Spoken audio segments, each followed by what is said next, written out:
खालसा जी फतेह। धन्यवाद साडे वीर सुरिंदर सिंह जी ते गुरु घर दे सेवादार आ गुरु रविदास जी दे बड़े मिलनसार बड़े प्यार वाले आ।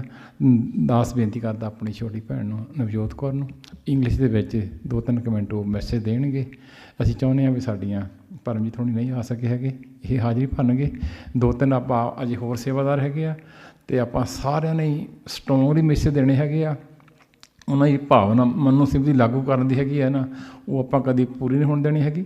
ਜੋਗਾ ਸਿੰਘ ਦੀ ਜਿਹੜੀ ਮੈਂ ਗੱਲ ਇੱਕ ਜਿਹੜੀ ਨੋਟ ਖਾਸ ਕੀਤੀ ਸੀਗੀ ਕਿ ਉਹਨੂੰ ਪਤਾ ਵੀ ਐਮਰਜੈਂਸੀ ਵੇਲੇ ਵੀ ਪੰਜਾਬੀਆਂ ਨੇ ਬਹੁਤ ਤੱਕ ਕੀਤੀ ਸੀ। ਹਰਿਮੰਦਰ ਸਾਹਿਬ 'ਤੇ ਜਿਹੜਾ ਅਟੈਕ ਹੋਇਆ ਉਹ ਉਹੀ ਪੁਲਿਸਿਆਂ ਅਧੀਨ ਹੋਇਆ ਸੀ ਵੀ ਇਹਨਾਂ ਨੂੰ ਇੰਨਾ ਪੰਜਾਬ ਨੂੰ ਮਸਲ ਦਈਏ ਮੁੜ ਕੇ ਕਦੀ ਆਵਾਜ਼ ਨਾ ਠਾਲਣ।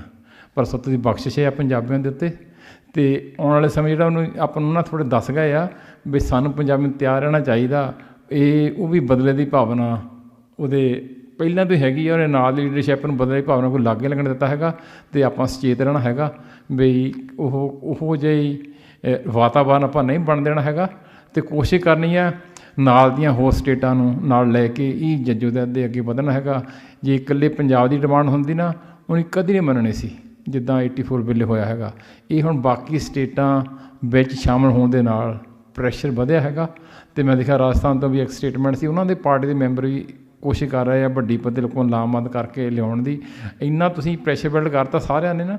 ਹੁਣ ਇਕੱਲੀ ਚਾਹੇ ਕਿਸੇ ਪਾਰਟੀ ਵਿੱਚ ਹੋਏਗਾ ਉਹਨੂੰ ਪਤਾ ਵੀ ਜੇ ਮੈਂ ਕਿਸਾਨਾਂ ਦੀ ਆਵਾਜ਼ ਦੇ ਵਿੱਚ ਨਹੀਂ ਬੋਲਿਆ ਹੱਕ ਦੇ ਵਿੱਚ ਅਤੇ ਆਉਣ ਵਾਲੇ ਸਮੇਂ 'ਚ ਮੈਨੂੰ ਲੋਕਾਂ 'ਚ ਵਿਚਰਨਾ ਔਖਾ ਹੋ ਜਾਣਾ, ਵੋਟ ਨਹੀਂ ਮਿਲਣੀ ਹੈਗੀ। ਅਤੇ ਇਹ ਪ੍ਰੈਸ਼ਰ ਤੁਸੀਂ ਬਿਲਡ ਕੀਤਾ ਹੈਗਾ, ਪੰਜਾਬ ਦੇ ਕਿਸਾਨਾਂ ਨੇ ਕੀਤਾ, ਉੱਥੇ ਬਾਕੀ ਸਟੇਟਾਂ ਨੇ ਕੀਤਾ। ਹੋਰ ਬਿਲਡਅਪ ਕਰੋ ਤਾਂ ਜੋ ਆਉਣ ਵਾਲੇ ਸਮੇਂ 'ਚ ਕਦੇ ਸੋਚ ਹੀ ਨਾ ਸਕਣ ਬਈ ਇਹ ਮਜ਼ਦੂਰਾਂ ਨੂੰ ਜਾਂ ਕਿਸਾਨਾਂ ਨੂੰ ਜਿਹੜੇ ਅਸੀਂ ਹੈਗਾ ਆ ਉਹਨਾਂ ਦੇ ਹੱਕ ਨਹੀਂ ਦੇਣੇ ਹੈਗੇ।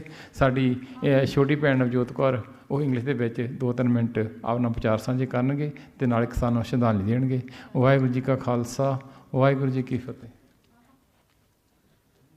ਵਾਹਿਗੁਰੂ ਜੀ ਕਾ ਖਾਲਸਾ ਵਾਹਿਗੁਰੂ ਜੀ ਕੀ ਫਤਿਹ। I'll just take only a couple of minutes because I never came prepared for it. But ठीक है, जिवें हुक्म हो गया, we'll go for it.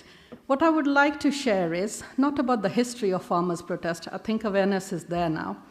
But just want to take a few minutes to talk about what are the unique features of this farmers' protest this time.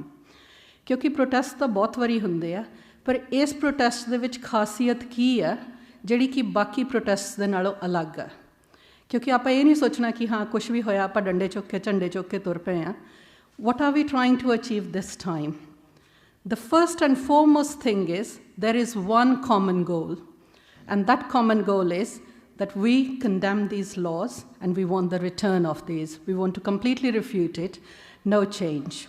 The other important thing is it's non-political, non-religious, protest for all people, protest for humanity. Let's not forget that this is not farmers' protest. This is a protest for all of us. ਜੇ ਆਪਾਂ ਇਹ ਸੋਚੀਏ ਕਿ ਸਿਰਫ ਇਕੱਲੇ ਪੰਜਾਬ 'ਤੇ ਅਸਰ ਹੋਣਾ ਜਾਂ ਇੰਡੀਆ 'ਤੇ ਅਸਰ ਹੋਣਾ ਜਾਂ ਬਾਕੀ ਥੋੜ੍ਹੀਆਂ ਜਿਹੀਆਂ ਕੰਟਰੀਜ਼ 'ਤੇ ਹੋਣਾ, that's not right. Because if we see, we live in a global village now. Whatever is produced in a small corners of Punjab or Pakistan or any other part of the world, Africa or Spain, that's traded everywhere. If you go into any of the supermarket at present, you will see the produce from different parts of the world. So if any change is happening in Punjab, that will have an impact on global market. We do talk a lot about fair trade in UK. We do talk a lot about fair trade in European countries. And the basic definition of fair trade is that the person who has produced it should be able to get their basic rights. So I think this is the terms which we need to use when we are talking to our colleagues, wherever we are working. ਜੇ ਆਪਾਂ ਹੋਰ ਨਹੀਂ ਕੁਛ ਕਰ ਸਕਦੇ ਇੱਥੇ ਬੈਠੇ, let's make a pledge every day ਆਪਾਂ ਇੱਕ ਆਪਣੇ ਕਿਸੇ ਵਰਕ ਕੋਲੀਗ ਨੂੰ, ਕਿਸੇ ਆਪਣੇ ਵਰਕ ਫਰੈਂਡ ਨੂੰ ਜਾਂ ਆਪਣੇ ਕਿਸੇ ਕਲਾਸਮੇਟ ਨੂੰ, ਬੱਚੇ ਵੀ, we have to talk to them about it. ਜੇ ਆਪਾਂ ਹੋਰ ਸਾਡੀ ਸਭ ਤੋਂ ਵੱਡੀ ਕੰਟਰੀਬਿਊਸ਼ਨ ਇਹੀ ਹੋਊਗੀ ਕਿ we can make this a global protest. It's already there. Let's take the positivity of that. The other thing which is very unique about this protest is collective leadership. And that collective leadership has compelled all the other political parties, religious groups, any other professional group to come and bend to that. People are racing to go onto the farmers protest stage कि मैं भी जाके उत्थे कुछ बोल लवां, क्योंकि सब नूं ये लगदा कि जे मैं इस वक्त दी गंगा 'च हत्थ नहीं धोते ना, तो मैनूं हर एक ने क्वेश्चन करना बाद विच, where were you? जदों एडा वड्डा प्रोटेस्ट हो रहा सी, where everybody was there, where were you? The other thing which is very unique into this is it's a power of people, unity of people.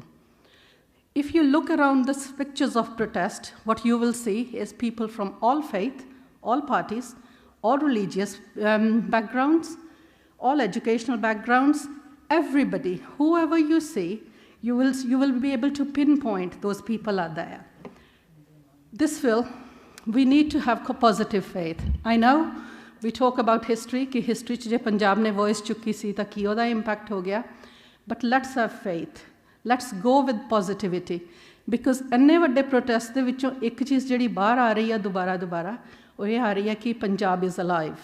ਜਿੱਥੇ ਲੋਕ ਇਹ ਕਹਿੰਦੇ ਸੀ ਕਿ ਪੰਜਾਬ ਦੇ ਵਿੱਚ ਜਾਨ ਨਹੀਂ ਰਹੀ, ਪੰਜਾਬ 'ਚ ਹੁਣ ਤੱਕ ਵੀ ਜਾਨ ਹੈਗੀ ਆ ਅਤੇ ਅੱਗੇ ਵੀ ਰਹਿਣੀ ਆ। ਬਾਕੀ ਚੀਜ਼ਾਂ ਨੂੰ ਮੰਗਦੇ ਹਾਂ, yes, all those points which previous speakers have said, we should write to our MPs, we should write to our local councillors, let's bring this power. If media is stopping to share it, let's share it ourselves. ਆਪਾਂ ਸਾਰੇ share ਕਰ ਲਈਏ, ਪਰ ਇੱਕ ਚੀਜ਼ ਨਾਲ ਹੋਰ ਕਰੀਏ, the most biggest power Guru Granth Sahib ji. Let's do ਅਰਦਾਸਾਂ, ਲੈਟਸ ਡੂ ਸਹਿਜ ਪਾਠ ਫॉर ਫਾਰਮਰਸ। ਦਿਨ ਦੇ ਵਿੱਚ 5 ਚੌਪਈ ਸਾਹਿਬ ਕਰਨੇ ਆਪਾਂ ਫਾਰਮਰਸ ਦੇ ਵਾਸਤੇ।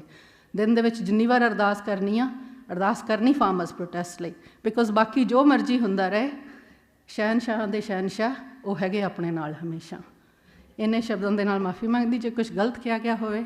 ਵਾਹਿਗੁਰੂ ਜੀ ਕਾ ਖਾਲਸਾ, ਵਾਹਿਗੁਰੂ ਜੀ ਕੀ ਫਤਿਹ। ਵਾਹਿਗੁਰੂ ਜੀ ਕਾ ਖਾਲਸਾ, ਵਾਹਿਗੁਰੂ ਜੀ ਫਤਿਹ। ਸਾਡੀ ਛੋਟੀ ਭੈਣ ਸੀ ਨਵਜੋਤ ਕੌਰ, ਯੂਨੀਵਰਸਿਟੀ 'ਚ ਹੈੱਡ ਆਫ ਡਿਪਾਰਟਮੈਂਟ ਹੈਗੇ ਆ। ਇੱਥੇ ਪੰਜਾਬੀ ਸਕੂਲ ਦੇ ਵਿੱਚ ਵੀ ਇਹਨਾਂ ਦਾ ਬਹੁਤ ਹੀ ਯੋਗਦਾਨ ਹੈਗਾ। ਕਾਲ ਪ੍ਰਾਇਮਰੀ ਸਕੂਲ ਦੇ ਵਿੱਚ ਵੀ ਗਵਰਨਰ ਬੋਡੀ ਨੂੰ ਇਹ ਲੀਡ ਕਰ ਰਹੇ ਹੈਗੇ ਆ। ਹੁਣ ਦਾਸ ਬੇਨਤੀ ਕਰਦਾ ਮਨਪ੍ਰੀਤ ਸਿੰਘ ਜੀ, ਵਰਡ ਪਾਰਲੀਮੈਂਟ ਦੇ ਸਪੋਕਸਮੈਨ ਹੈਗੇ ਆ, ਬਹੁਤ ਤਕੜੇ ਬੁਲਾਰੇ ਹੈਗੇ ਆ, ਤਕਰੀਬਨ ਸਾਰੀਆਂ ਸੰਗਤਾਂ ਜਾਣਦੀਆਂ ਹੈਗੀਆਂ। ਅਤੇ ਇਹਨਾਂ ਦਾ ਪਰਿਵਾਰ ਦਾਸ, ਇਹਨਾਂ ਬਾਬਾ ਜੀ ਨੂੰ ਵੀ ਜਾਣਦਾ, ਉਹ ਵੀ ਮੋਰਚਿਆਂ ਦੇ ਵਿੱਚ ਜੇਲ੍ਹਾਂ ਕੱਟਦੇ ਰਹੇ ਹੈਗੇ ਆ। ਇਹਨਾਂ ਦੇ ਪਿਤਾ ਜੀ ਕਾਫੀ ਸਰਗਰਮ ਹੈਗੇ ਆ, ਉਹ ਵੀ ਪਹਿਲਾਂ ਤੋਂ ਪੰਥ ਦੇ ਪੋਲੀਟੀਕਲ ਅਤੇ ਧਾਰਮਿਕ ਅਦਾਰਿਆਂ ਦੇ ਵਿੱਚ ਮੁਖੀਆਂ ਦੀਆਂ ਸੇਵਾਵਾਂ ਨਿਭਾਉਂਦੇ ਹੈਗੇ ਆ। ਅਤੇ ਹੁਣ ਇਹ ਵੀ ਪਰਿਵਾਰ 'ਚੋਂ ਇਹਨਾਂ ਤੋਂ ਗੁੜਤੀ ਹੈਗੀ ਆ ਸੇਵਾ ਦੀ। ਅਤੇ ਸਤਿਗੁਰੂ ਇਹਨਾਂ ਨੂੰ ਹੋਰ ਸਾਰਿਆਂ ਨੂੰ ਚੜ੍ਹਦੀਆਂ ਕਲਾਂ ਬਖਸ਼ੇ। ਇਹਨਾਂ ਦੀ ਮਾਤਾ ਥੋੜ੍ਹੀ ਜਿਹੀ 2-3 ਹਫ਼ਤੇ ਤੋਂ ਠੀਕ ਨਹੀਂ ਸੀਗੇ, ਅਤੇ ਇਸੇ ਕਰਕੇ ਇਹਨਾਂ ਦੇ ਪਿਤਾ ਜੀ ਇੰਡੀਆ ਦੇ ਵਿੱਚ ਬਹੁਤ ਹੀ ਸਰਗਰਮੀ ਨਹੀਂ ਦਿਖਾਈ ਹੈਗੀ। ਆਪਾਂ ਅਰਦਾਸ ਵੀ ਕੀਤੀ ਸੀ ਉਹਨਾਂ ਦੇ ਲਈ। ਹੁਣ ਸਤਿ ਬਖਸ਼ਿਸ਼ ਹੈਗੀ ਆ ਕਿ ਉਹ ਚੜ੍ਹਦੀ ਕਲਾ 'ਚ ਹੈਗੇ ਆ। ਮਨਪ੍ਰੀਤ ਸਿੰਘ ਜੀ ਜਿੰਨਾ ਵੀ ਉਹਨਾਂ ਨੂੰ ਮੈਸੇਜ ਜਿੰਨਾ ਵੀ ਦੇਣਾ ਹੈਗਾ, 2-4 ਮਿੰਟ ਵੱਧ ਕੱਟਦੇ ਨਹੀਂ ਗੱਲ ਕੋਈ ਵੀ ਹੈਗੀ, ਉਹ ਆਪਣਾ ਮੈਸੇਜ ਦੇ ਦੇਣ। ਵਾਹਿਗੁਰੂ ਜੀ ਕਾ ਖਾਲਸਾ, ਵਾਹਿਗੁਰੂ ਜੀ ਕੀ ਫਤਿਹ।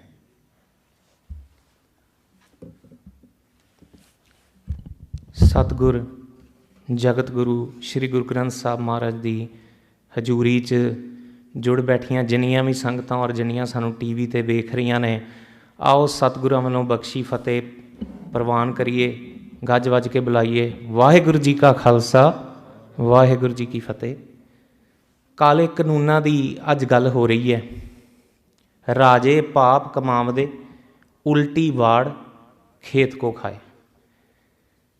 ਇਹ ਭਾਈ ਗੁਰਦਾਸ ਜੀ ਨੇ ਸਾਨੂੰ ਬੜੇ ਸਮੇਂ ਪਹਿਲਾਂ ਹੀ ਦੱਸ ਦਿੱਤਾ ਸੀ ਵੀ ਜਦੋਂ ਕੁੱਤਾ ਰਾਜ ਬਹਾਲੀ ਹੈ, ਫਿਰ ਚੱਖੀ ਚੱਟਾ, ਆਪਣ ਹੱਤੀ ਆਪਣੀ ਜੜ ਆਪ ਉਪਟੈ। ਔਰ ਭਾਈ ਗੁਰਦਾਸ ਜੀ ਨੇ ਦੱਸ ਦਿੱਤਾ ਕਿ ਉਲਟੀ ਵਾੜ ਖੇਤ ਕੋ ਖਾਏ। ਇਹ ਹੋਣਾ ਹੈ, ਇਹ ਉਦੋਂ ਵੀ ਹੋਇਆ ਸੀ।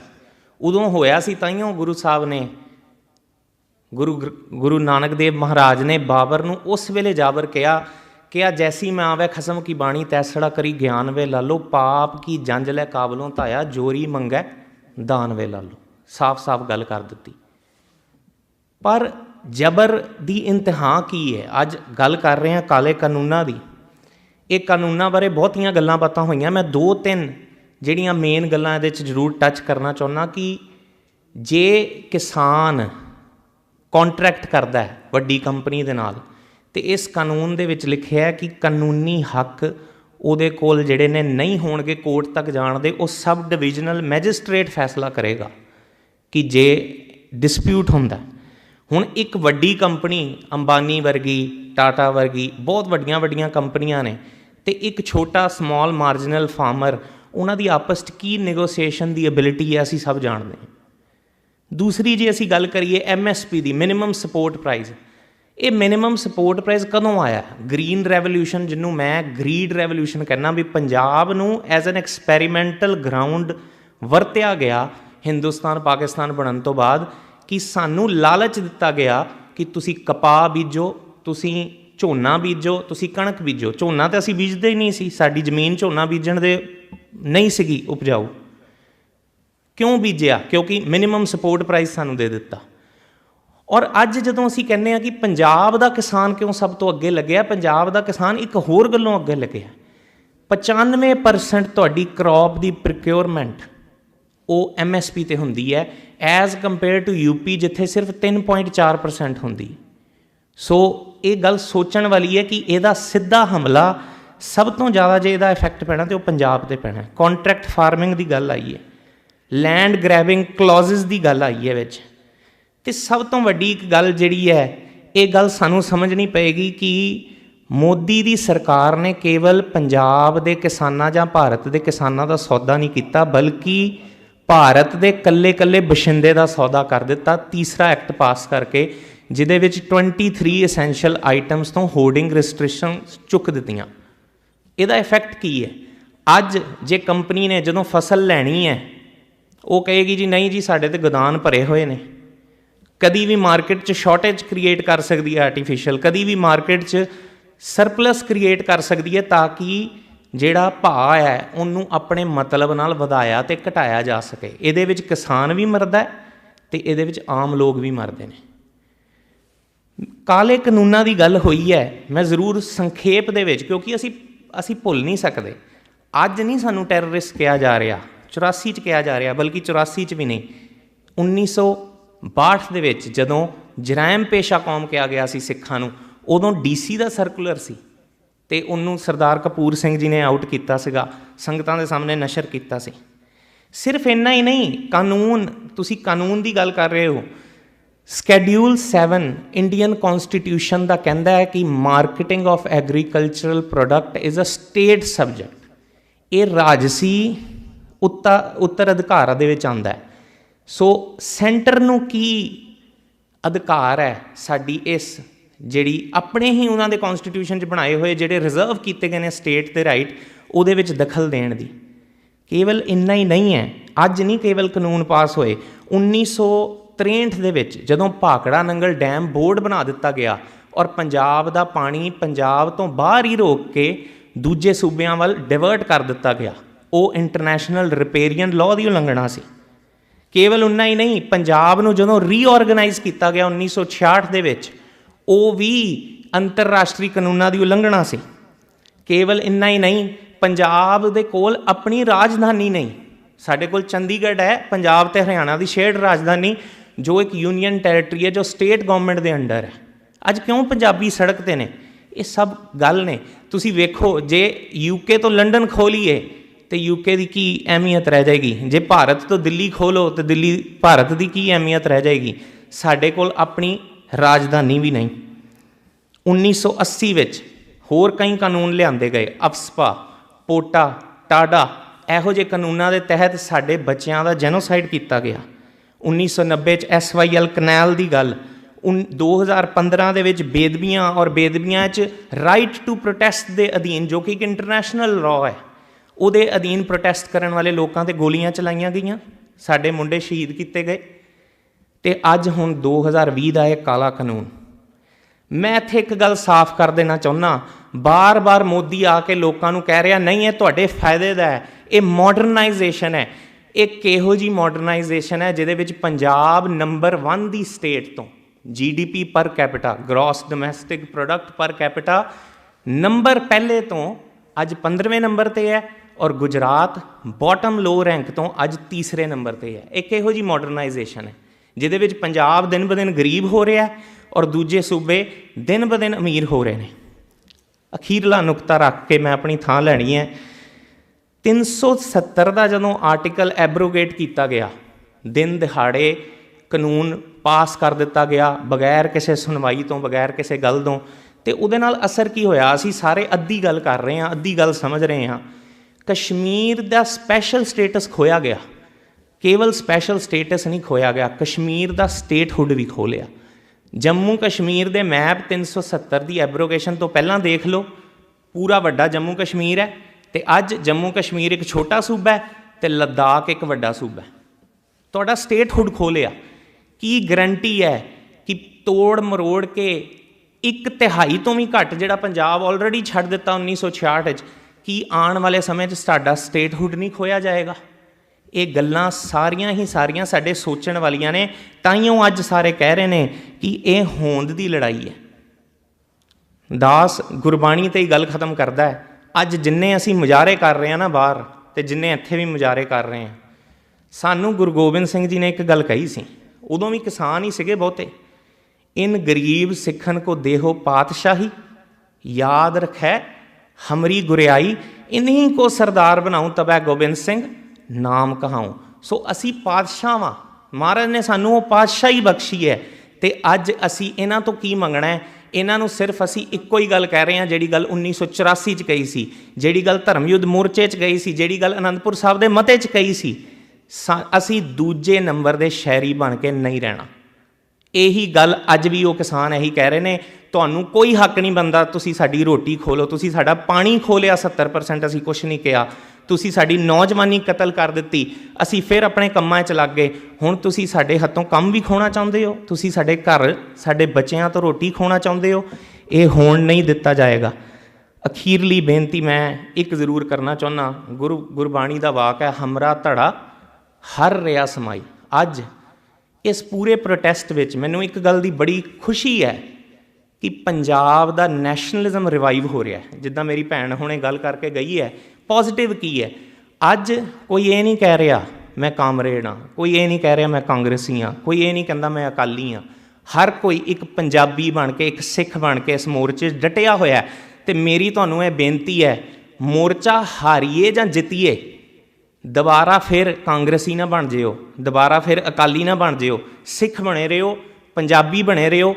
ਇਹੀ ਸਾਡੀ ਸਭ ਤੋਂ ਵੱਡੀ ਜਿੱਤ ਹੋਏਗੀ। ਗੁਰੂ ਸਾਹਿਬ ਕਿਰਪਾ ਕਰਨ, ਅੱਜ ਜੇ ਅਸੀਂ ਇਕੱਠੇ ਹੋ ਗਏ, ਅੱਜ ਅਸੀਂ ਇਕੱਠੇ ਹੋ ਗਏ, ਮੈਂ ਇੱਕ ਗੱਲ ਜ਼ਰੂਰ ਕਹਿਣਾ ਚਾਹੁੰਦਾ, ਅੱਜ ਤੁਸੀਂ ਇਕੱਠ ਵੇਖਿਆ, ਭਾਵੇਂ ਬਾਹਰ ਦੇ ਮੁਲਕਾਂ 'ਚ ਹੋਵੇ, ਭਾਵੇਂ ਪੰਜਾਬ 'ਚ ਹੋਵੇ, ਤੁਸੀਂ ਇੰਨੇ ਇਕੱਠ ਨਾਲ ਨਾ ਇਕੱਲਾ ਖਾਲਿਸਤਾਨ ਨਹੀਂ ਲੈ ਸਕਦੇ, ਹਿੰਦੁਸਤਾਨ ਦਾ ਰਾਜ ਲੈ ਸਕਦੇ ਹੋ, ਜੇ ਤੁਸੀਂ ਸਾਰੇ ਇਕੱਠੇ ਹੋ ਜਾਈਏ, ਜੇ ਅਸੀਂ ਸਾਰੇ ਇਕੱਠੇ ਹੋ ਜਾਈਏ। ਅੱਜ ਇਹ ਗੱਲ ਪ੍ਰੂਵ ਹੋ ਗਈ ਹੈ ਕਿ ਪੰਜਾਬ ਦਾ ਜਿਹੜਾ ਵਸਨੀਕ ਹੈ, ਉਹਨੂੰ ਪਤਾ ਲੱਗ ਗਿਆ ਵੀ ਇਹ ਹਿੰਦ ਪੰਜਾਬ ਦੀ ਲੜਾਈ 1947 ਤੋਂ ਜਿਸ ਦੀ ਨੀਂਹ ਰੱਖੀ ਗਈ ਸੀ, ਉਹ ਅੱਜ ਤੱਕ ਜਾਰੀ ਹੈ। ਹੁਣ ਇਹ ਤੁਹਾਡੇ 'ਤੇ ਹੈ, ਤੁਸੀਂ ਇਹ ਜੰਗ ਜਿੱਤਣੀ ਹੈ ਜਾਂ ਇਹ ਜੰਗ ਹਾਰਨੀ ਹੈ, ਜਾਂ ਅਵੇਸਲੇ ਹੋ ਕੇ ਸੌਣਾ ਹੈ ਅਤੇ ਹੋਰ ਕੁੱਟ ਖਾਣੀ।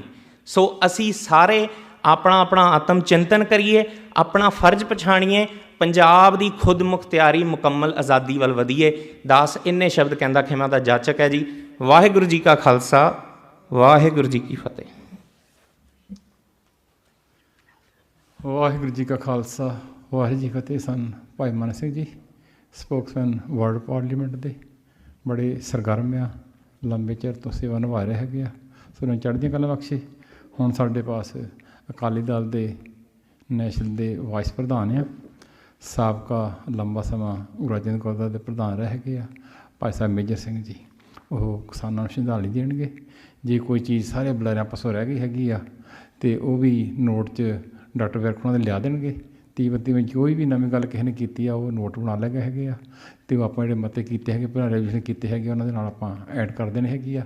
ਇੱਕ ਵਾਰੀ ਫਿਰ ਇੰਨੇ ਸ਼ਾਰਟ ਨੋਟ ਦੇ ਉੱਤੇ ਸਾਰੇ ਗੁਰਦੁਆਰਾ ਸਾਹਿਬ ਦਾ, ਕੌਂਸਲ ਦਾ, ਲੀਡਰ ਸਾਹਿਬਾਨਾਂ ਦਾ ਧੰਨਵਾਦ ਆ ਪ੍ਰਬੰਧ ਵੱਲੋਂ। ਅਤੇ ਆਪਾਂ ਕੋਸ਼ਿਸ਼ ਕਰੀਏ ਆਉਣ ਵਾਲੇ ਸਮੇਂ ਦੇ ਵਿੱਚ ਇੱਦਾਂ ਹੀ, ਜਿੱਦਾਂ ਮਨਵੀਰ ਨੂੰ ਕਿਹਾ ਵੀ ਸਾਡੀ ਏਕਤਾ ਬਣੀ ਰਹੇ। ਉੱਦਾਂ ਆਪਣਾ ਧੜਾ ਤੱਕ ਹੁੰਦਾ ਨਹੀਂਗਾ, ਪਰ ਅਸੀਂ ਵੀ ਜਾਣੇ ਧੜਿਆਂ 'ਚ ਫਸ ਗਏ ਹੈਗੇ ਆ। ਸਾਨੂੰ ਚਾਹੀਦਾ ਕਿਤੇ ਵੀ ਕਿਸੇ ਨਾਲ ਵੀ ਜ਼ਿਆਦਤੀ ਹੁੰਦੀ ਆ, ਉੱਥੇ ਹਾਂ ਦਾ ਨਾਅਰਾ ਮਾਰੀਏ। ਸਾਡੇ ਸਿੰਘ ਪਹਿਲਿਆਂ ਸਮਿਆਂ ਦੇ ਵਿੱਚ ਲੋਕਾਂ ਦੀਆਂ ਜੇ ਕਿਤੇ ਜ਼ਿਆਦਤੀ ਹੁੰਦੀ ਤਾਂ ਸ਼ਹੀਦੀਆਂ ਵੀ ਦੇ ਦਿੰਦੇ ਸੀਗੇ। ਅਤੇ ਦਾਸ ਬੇਨਤੀ ਕਰਦਾ ਭਾਈ ਮੇਜਰ ਸਿੰਘ ਜੀ, ਇਹ ਸਾਬਕਾ ਪ੍ਰਧਾਨ ਗੁਰੂ ਅਰਜਨ ਦੇਵ ਗੁਰਦੁਆਰਾ ਸਾਹਿਬ ਦੇ ਆ, ਅਤੇ ਨੈਸ਼ਨਲ ਅਕਾਲੀ ਦਲ ਜਿਹੜਾ ਹੈਗਾ ਉਹਦੇ ਇਹ ਵਾਈਸ ਚੇਅਰਮੈਨ ਹੈਗੇ ਆ, ਪ੍ਰਧਾਨ ਹੈਗੇ ਆ। ਵਾਹਿਗੁਰੂ ਖਾਲਸਾ ਜੀ ਦਾ ਹਰਚਰਨ ਸਭਾ ਠੀਕ ਹੈ। ਵਾਹਿਗੁਰੂ ਜੀ ਕਾ ਖਾਲਸਾ, ਵਾਹਿਗੁਰੂ ਜੀ ਫਤਿਹ। ਦਾਸ ਸਭ ਤੋਂ ਪਹਿਲਾਂ ਜੋ ਭਾਰਤੀ ਮਜ਼ਦੂਰ ਕਿਸਾਨ ਮੋਰਚਾ ਲਾ ਕੇ ਬੈਠੇ ਆ, ਉਹਨਾਂ ਵਿੱਚ ਜਿੰਨੇ ਵੀ ਸਾਡੇ ਵੀਰ ਸ਼ਹੀਦ ਹੋਏ ਆ, ਉਹਨਾਂ ਨੂੰ ਸ਼ਰਧਾ ਦੇ ਫੁੱਲ ਭੇਂਟ ਕਰਦਾ ਸ਼੍ਰੋਮਣੀ ਅਕਾਲੀ ਦਲ ਯੂਕੇ ਵੱਲੋਂ। ਤੋ ਦਾਸ ਸਿੰਘ ਸਭਾ ਗੁਰੂ ਘਰ ਸਰਦਾਰ ਰਜਿੰਦਰ ਸਿੰਘ ਪੁਰੇਵਾਲ ਜੋ ਸਾਡੇ ਨਾਲ ਕੰਮ ਵੀ ਇਕੱਠੇ ਕਰਦੇ ਰਹੇ ਆ, ਅਤੇ ਇਹਨਾਂ ਨੇ ਕੱਲ੍ਹ ਸਾਨੂੰ ਫੋਨ ਕੀਤਾ, ਦੱਸਿਆ, ਮੈਸੇਜ ਭੇਜਿਆ, ਫਿਰ ਕੱਲ੍ਹ ਨੂੰ ਸ਼ਰਧਾਂਜਲੀ ਸਮਾਗਮ ਹੋਵੇਗਾ। ਤੋ ਦਾਸ ਇਹਨਾਂ ਦਾ ਧੰਨਵਾਦ ਕਰਦਾ ਹੈ। ਸਿੰਘ ਸਭਾ ਗੁਰਦੁਆਰਾ ਪ੍ਰਬੰਧਕ ਕਮੇਟੀ ਦਾ ਧੰਨਵਾਦ ਕਰਦਾ ਹੈ, ਜਿਨ੍ਹਾਂ ਨੇ ਬਹੁਤ ਜਲਦੀ ਉਪਰਾਲਾ ਕਰਕੇ ਇਹ ਪ੍ਰੋਗਰਾਮ ਉਲੀਕਿਆ ਹੈ। ਸੋ ਦਾਸ ਜਿਹੜੇ ਵੀਰ ਭੈਣਾਂ ਸਾਰੇ ਮੋਰਚੇ ਵਿੱਚ ਸ਼ਾਮਲ ਹਨ, ਉਹਨਾਂ ਦੇ ਨਾਲ ਮੋਢੇ ਨਾਲ ਮੋਢਾ ਲਾ ਕੇ ਖੜ੍ਹਾ ਹੈ। ਸ਼੍ਰੋਮਣੀ ਅਕਾਲੀ ਦਲ ਯੂਕੇ ਉਹਨਾਂ ਦੇ ਨਾਲ ਖੜ੍ਹਾ ਹੈ। ਸੋ ਇਹ ਮੋਰਚਾ ਜਿੱਤਣਾ ਹੈ, ਹਾਰਨਾ ਨਹੀਂ। ਜੋ ਮੋਦੀ ਸਰਕਾਰ ਕਰ ਰਹੀ ਆ, ਮੋਦੀ ਨੂੰ ਇਸ ਗੱਲ ਦੀ ਸ਼ਰਮ ਹੋਣੀ ਚਾਹੀਦੀ ਆ। ਇਹ ਜਾ ਕੇ ਜਦ ਵੋਟਾਂ ਮੰਗਦਾ, ਇਹ ਪੁੱਛਦਾ ਸੀ ਹਮ 2 ਨੰਬਰ ਵਾਲੇ ਧੰਦਾ ਕਰਨੇ ਵਾਲੇ ਕੋ ਉੱਪਰ ਵਾਲੇ ਕੋ ਪਕੜेंगे, ਹਮਨੇ ਗਰੀਬੀ ਦੇਖੀ ਹੈ। ਅੱਜ ਉਹਨੂੰ ਇਸ ਗੱਲ ਦੀ ਸ਼ਰਮ ਹੋਣੀ ਚਾਹੀਦੀ ਆ। ਸਾਰੇ ਕਿਸਾਨ ਸੜਕਾਂ 'ਤੇ ਬੈਠੇ ਹਨ, ਹੁਣ ਉਹਨੂੰ ਗਰੀਬੀ ਨਹੀਂ ਦਿਖਦੀ। ਹੁਣ ਬੋਲੀ ਜਾਂਦਾ, ਇੱਕੋ ਗੱਲ ਬੋਲੀ ਜਾਂਦਾ, ਇਹ ਕਾਨੂੰਨ ਠੀਕ ਹੈ, ਇਹ ਭਲੇ ਕੇ ਲਈ ਹੈ। ਇਹ ਭਲੇ ਕੇ ਲਈ ਕਿਸ ਤਰ੍ਹਾਂ ਹੈ? ਕਿਸਾਨਾਂ ਨੂੰ ਤਾਂ ਇਸ ਗੱਲ ਦਾ ਪਤਾ ਵੀ ਨਹੀਂ, ਜੋ ਆਪੇ ਪਾਸ ਕਰਕੇ ਕਾਨੂੰਨ ਲਾਗੂ ਕਰਤਾ। ਸੋ ਸਾਡੇ ਵੀਰ ਜਿਹੜੇ ਬੈਠੇ ਆ, ਅਸੀਂ ਉਹਨਾਂ ਦਾ ਧੰਨਵਾਦ ਕਰਦੇ ਹਾਂ। ਪਿਆਰ ਨਾਲ, ਏਕਤਾ ਨਾਲ ਇਸੇ ਤਰ੍ਹਾਂ ਮੋਰਚਾ ਚਲਾਉਣਾ, ਬਹੁਤ ਵਧੀਆ ਢੰਗ ਨਾਲ ਮੋਰਚਾ ਚਲਾ ਰਿਹਾ ਹੈ। ਅਸੀਂ ਉਹਨਾਂ ਦੇ ਨਾਲ ਖੜ੍ਹੇ ਹਾਂ। ਬਾਹਰਲੇ ਦੇਸ਼ਾਂ ਵਾਲੇ ਸਾਰੇ ਉੱਥੇ ਹੀ ਨਿਗਾਹ ਟਿਕੀ ਸਾਰਿਆਂ ਦੀ। ਫਿਰ ਮੋਰਚਾ ਬਹੁਤ ਸੋਹਣੇ ਢੰਗ ਨਾਲ ਚਲਾ ਰਿਹਾ ਹੈ। ਕਿਸੇ ਪਾਰਟੀ ਦਾ ਕੰਮ ਨਹੀਂ, ਸਿਰਫ ਕਿਸਾਨ, ਮਜ਼ਦੂਰ, ਆੜ੍ਹਤੀਏ, ਸਾਰੇ ਵਰਗ ਦੇ ਲੋਕ ਵਿੱਚ ਬੈਠੇ ਹਨ, ਸਾਰੇ ਦੇਸ਼ ਦੇ ਬੈਠੇ ਹਨ। ਸਾਰੇ ਭਾਰਤ ਦੀ ਗੱਲ ਹੈ, ਇਕੱਲੇ ਪੰਜਾਬ ਦੇ ਕਿਸਾਨਾਂ ਦੀ ਨਹੀਂ, ਸਾਰੇ ਭਾਰਤ ਦੇ ਸਾਰਿਆਂ ਨੂੰ ਇਸ ਗੱਲ ਲਈ ਸਾਰਿਆਂ ਨੇ ਬੁਰਾ ਮਨਾਇਆ ਹੈ। ਫਿਰ ਕਾਨੂੰਨ ਲਾਗੂ ਕਰਤਾ। ਇਹ ਜ਼ਮੀਨਾਂ ਖੋਹਣ ਦੀ ਗੱਲ ਹੋ ਗਈ, ਰੋਟੀ ਖੋਹਣ ਦੀ ਗੱਲ ਹੋ ਗਈ। ਕੱਲ੍ਹ ਨੂੰ ਲੋਕ ਕੀ ਖਾਣਗੇ? ਅੱਜ ਲੰਗਰ ਚੱਲਦਾ ਗੁਰੂ ਨਾਨਕ ਦੇਵ ਦਾ। ਗੁਰੂ ਨਾਨਕ ਦੇਵ ਜੀ 1469 ਈਸਵੀ ਤੋਂ ਸਾਂਝੀਵਾਲਤਾ ਦਾ ਉਪਦੇਸ਼ ਦਿੱਤਾ। ਗੁਰੂ ਨਾਨਕ ਦੀ ਸਿੱਖੀ ਹੋਂਦ ਵਿੱਚ ਆਈ। ਜਿੱਥੇ ਵੀ ਜਾਂਦੇ ਆ, ਭਾਈ ਬਾਲਾ, ਭਾਈ ਵਰਦਾਨਾ ਨਾਲ ਜਾਂਦੇ ਆ, ਤਾਂ ਦੂਸਰੇ ਧਰਮਾਂ ਦੇ ਲੋਕ ਇਹ ਗੱਲ ਕਹਿੰਦੇ ਆ, ਕਹਿੰਦੇ ਜੀ ਇਹ ਹਿੰਦੂ ਆ, ਮਤਲਬ ਨਹੀਂ, ਉਹਨਾਂ ਨੇ ਇਹੀ ਕਿਹਾ ਇਹ ਸਾਡੇ ਭਾਈ ਆ। ਗੁਰੂ ਦਾ ਸਿੱਖ 2 ਵੇਲੇ ਅਰਦਾਸ ਕਰਦਾ ਸਰਬੱਤ ਦੇ ਭਲੇ ਦੀ, ਗੁਰੂ ਨਾਨਕ ਨਾਮ ਚੜ੍ਹਦੀ ਕਲਾ, ਤੇਰੇ ਬਿਨ ਸਰਬੱਤ ਦਾ ਭਲਾ। ਤਾਂ ਇਹ ਜਿਹੜਾ ਮੋਦੀ ਆ, ਇਹ ਆਪਣੇ ਕਾਨੂੰਨ ਗਲਤ ਕਾਨੂੰਨ ਸਾਬਤ ਕਰੀ ਜਾਂਦਾ। ਇਹ ਠੀਕ ਹੈ ਨਹੀਂ, ਇਹਨੂੰ ਕਾਨੂੰਨ ਵਾਪਸ ਲੈਣੇ ਚਾਹੀਦੇ ਆ। 3 ਕਾਨੂੰਨ, ਕਾਲੇ ਕਾਨੂੰਨ, ਅਸੀਂ ਬਿਲਕੁਲ ਨਹੀਂ ਇਹਨਾਂ ਨਾਲ ਸਹਿਮਤ, ਭਾਵੇਂ ਕਿਤੇ ਬੈਠੇ ਹਾਂ। ਸੋ ਦਾਸ ਇਹ ਬੇਨਤੀ ਕਰਦਾ, ਫਿਰ ਇਹਨੂੰ ਆਪਣੇ ਆਪ ਸੋਚਣਾ ਚਾਹੀਦਾ। ਫਿਰ ਮੈਂ ਇਹ ਕਾਨੂੰਨ ਕਾਹਤੇ ਲਾਗੂ ਕਰ ਦਿੱਤੇ? ਕੋਈ ਵੀ ਬੰਦਾ ਗਲਤੀ ਕਰਦਾ, ਗਲਤੀ ਮੰਨ ਲੈਂਦਾ, ਗਲਤੀ ਵਾਪਸ ਲਈ ਜਾਂਦੀ ਆ। ਹਰ ਇੱਕ ਗਲਤੀ ਕਰ ਸਕਦਾ, ਅਸੀਂ ਵੀ ਕਰਦੇ, ਅਸੀਂ ਵੀ ਗਲਤੀ ਮੰਨ ਲੈਂਦੇ ਹਾਂ। ਇਹ 'ਚ ਕਿਹੜੀ ਮਾੜੀ ਗੱਲ ਆ? ਇਹ 'ਚ ਭਲਾ ਆ। ਇਹ 'ਚ ਸਾਰਿਆਂ ਲਈ ਉਹਦਾ ਵੀ ਮਾਣ ਵਧੂਗਾ, ਆਪਣੇ ਕਾਨੂੰਨ ਗਲਤ ਬਣਾਏ, ਵਾਪਸ ਲੈ ਲਵੇ। ਸੋ ਸਾਧ ਸੰਗਤ ਜੀ, ਆਪਾਂ ਨੂੰ ਪਤਾ ਹੀ ਹੈ, ਆਪਾਂ ਸਾਰੇ ਦੇਖਦੇ ਵੀ ਹਾਂ। ਅੰਗਰੇਜ਼ ਨੇ ਵੀ ਇਹ ਕਾਨੂੰਨ ਬਣਾਇਆ ਸੀਗਾ, ਉਹਨੇ ਵੀ ਵਾਪਸ ਲੈ ਲਿਆ। ਇਹ ਮੋੜ ਕੇ ਫਿਰ ਦੇਸ਼ ਆਜ਼ਾਦ ਫਿਰ ਕਾਹਦਾ ਹੋਇਆ? ਉਦੋਂ ਵੀ ਜ਼ਿਆਦਾ ਹਾਲਤ ਖਰਾਬ ਕਰਤੀ ਦੇਸ਼ ਦੀ। ਦੇਸ਼ ਥੱਲੇ ਲੈ ਕੇ ਜਾ ਰਿਹਾ, ਦੇਸ਼ ਤਰੱਕੀ 'ਤੇ ਨਹੀਂ ਜਾ ਰਿਹਾ। ਸਾਰੇ ਦੇਸ਼ ਦੇ ਲੋਕ, ਸਾਰੀ ਜਨਤਾ, ਪ੍ਰਜਾ ਸਾਰੀ ਦੁਖੀ ਬੈਠੀ ਆ, ਤਾਂ ਉਹਦੇ ਬਾਰੇ ਕੋਈ ਧਿਆਨ ਨਹੀਂ ਹੈਗਾ, ਅੰਦਰ ਹੀ ਬੈਠੇ ਆ। ਇਹ ਬੜੇ ਦੁੱਖ ਦੀ ਗੱਲ ਆ। ਸਾਡੇ ਵੀਰ ਭੈਣਾਂ ਸਾਰੇ ਸੜਕਾਂ 'ਚ ਬੈਠੇ ਆ, ਅਤੇ ਨਰਿੰਦਰ ਮੋਦੀ ਨੂੰ ਕੋਈ ਇਸ ਗੱਲ ਦੀ ਸ਼ਰਮ ਨਹੀਂ ਹੈਗੀ ਕਿ ਮੇਰੇ ਦੇਸ਼ ਦੇ ਲੋਕ ਕਿੱਦਾਂ ਬੈਠੇ ਆ। ਤੋ ਦਾਸ ਤਾਂ ਇਹ ਬੇਨਤੀ ਕਰਦਾ ਸਾਰੇ ਵੀਰਾਂ ਨੂੰ, ਜਿੱਦਾਂ ਪਿਆਰ ਨਾਲ ਮੋਰਚਾ ਚਲਾ ਰਹੇ, ਤਾਂ ਮੋਰਚਾ ਜਿੱਤਣਾ ਹੈ। ਇਹ ਹਾਰਨਾ ਦੀ ਗੱਲ ਨਹੀਂ ਕਰਨੀ, ਜਿੱਤਣਾ ਹੈ। ਅਸੀਂ ਇਹ ਕਾਲੇ ਕਾਨੂੰਨ ਵਾਪਸ ਕਰਾਉਣੇ, ਚਾਹੇ ਜਿੱਦਾਂ ਮਰਜ਼ੀ ਹੋਵੇ, ਜੋ ਵੀ ਹੋਵੇ। ਅਸੀਂ ਉਹਨਾਂ ਵੀਰਾਂ ਦੇ ਨਾਲ ਖੜ੍ਹੇ ਹਾਂ ਜਿਹੜੇ ਉੱਥੇ ਬੈਠੇ ਆ ਕੇ ਦਿੱਲੀ ਦੇ ਵਿੱਚ। ਤੋ ਇਹ ਸਰਕਾਰ ਨੂੰ ਆਪਣੇ ਆਪ ਹੀ ਚਾਹੀਦਾ, ਫਿਰ ਆਪਣੇ ਕਾਲੇ ਕਾਨੂੰਨ ਵਾਪਸ ਲੈ ਕੇ ਆਪਣੀ ਗਲਤੀ ਮੰਨ ਲਵੇ। ਸਾਡੀ ਬਾਰ-ਬਾਰ ਇਹੀ ਬੇਨਤੀ ਆ। ਹੋਰ ਦਾਸ ਸਰਦਾਰ ਪੁਰੇਵਾਲ ਉਹਨਾਂ ਦਾ ਧੰਨਵਾਦ ਕਰਦਾ, ਪ੍ਰਬੰਧਕ ਕਮੇਟੀ ਦਾ ਧੰਨਵਾਦ ਕਰਦਾ, ਸਾਰੇ ਵੀਰ ਜਿਹੜੇ ਬੁਲਾਰੇ ਬੋਲ ਕੇ ਆ, ਸਾਰਿਆਂ ਦਾ ਧੰਨਵਾਦ ਕਰਦਾ। ਸਾਡਿਆਂ ਸਾਰਿਆਂ ਦਾ ਫਰਜ਼ ਬਣਦਾ, ਕੋਈ ਵੀ ਗੱਲ ਹੋਵੇ ਮਿਲ ਕੇ ਚੱਲਣ ਦੀ ਲੋੜ ਆ। ਸਮਾਂ ਬੜਾ ਭਿਆਨਕ ਆ, ਆਪਾਂ ਸਾਰਿਆਂ ਨੂੰ ਪਤਾ ਹੀ ਆ। ਅਤੇ ਜਿੰਨਾ ਚਿਰ ਮਿਲ ਕੇ ਨਹੀਂ ਚੱਲਦੇ, ਉਹਨਾਂ ਚਿਰ ਗੱਲ ਨਹੀਂ ਬਣਦੀ। ਜਿਹੜਾ ਮੋਰਚਾ ਉਹਨੇ ਆਰੰਭ ਕੀਤਾ, ਬਹੁਤ ਸੋਹਣੇ ਢੰਗ ਨਾਲ ਕੀਤਾ। ਅਸੀਂ ਉਹਨਾਂ ਦਾ ਧੰਨਵਾਦ ਵੀਰਾਂ ਦਾ ਕਰਦੇ ਹਾਂ। ਹਰਿਆਣਾ, ਰਾਜਸਥਾਨ, ਮੱਧ ਪ੍ਰਦੇਸ਼, ਸਾਰੇ ਜਿੰਨੇ ਵੀਰ ਸਾਰੇ ਪਾਸੇ ਤੋਂ ਆਏ ਆ, ਮਹਾਰਾਸ਼ਟਰ ਤੋਂ, ਸਾਰਿਆਂ ਦਾ ਧੰਨਵਾਦ ਕਰਦਾ। ਸਰਕਾਰਾਂ ਨੇ ਤਾਂ ਝੂਠ ਬੋਲਣਾ ਹੀ ਆ, ਪਰ ਜਿਹੜੇ ਬੈਠੇ ਸੱਚੇ ਬੈਠੇ ਉੱਥੇ, ਗੁਰੂ ਮਹਾਰਾਜ ਦੇਖਦਾ ਹੀ ਆ। 9ਵੇਂ ਪਾਤਸ਼ਾਹ ਨੇ ਸ਼ਹੀਦੀ ਦਿੱਤੀ ਹਿੰਦੂ ਧਰਮ ਦੀ ਰੱਖਿਆ ਵਾਸਤੇ। ਅੱਜ ਹੁਣ ਜੋ ਕਰ ਰਿਹਾ ਮੋਦੀ, ਇਹਨੂੰ ਕੋਈ ਚੇਤਾ ਨਹੀਂ, ਕੋਈ ਪਤਾ ਨਹੀਂ ਇਹਦੇ ਬਾਰੇ। ਸਰਬੰਸ ਵਾਰਤਾ ਸਾਰਾ, ਅਤੇ ਇਸ ਦੇਸ਼ ਵਾਸਤੇ, ਧਰਮ ਵਾਸਤੇ। ਇਹ ਦੇਸ਼ ਥੱਲੇ ਲੈ ਕੇ ਜਾ ਰਿਹਾ, ਦੇਸ਼ ਵੇਚਣ 'ਤੇ ਲੱਗਾ ਹੋਇਆ। ਹਰ ਚੀਜ਼ ਪ੍ਰਾਈਵੇਟ ਕਰੀ ਜਾਂਦਾ। ਬਹੁਤ ਮਾੜੀ ਗੱਲ ਆ। ਸਾਰੇ ਮਜ਼ਦੂਰ ਕਿਸਾਨ ਸਾਰਿਆਂ ਨੂੰ ਰਲ ਕੇ ਇਹ ਚੱਲਦੇ ਆ, ਰਲ ਕੇ ਚੱਲਣਾ ਚਾਹੀਦਾ। ਅਸੀਂ ਇਹਨਾਂ ਦੇ ਨਾਲ ਖੜ੍ਹੇ ਵੀਰਾਂ ਦੇ।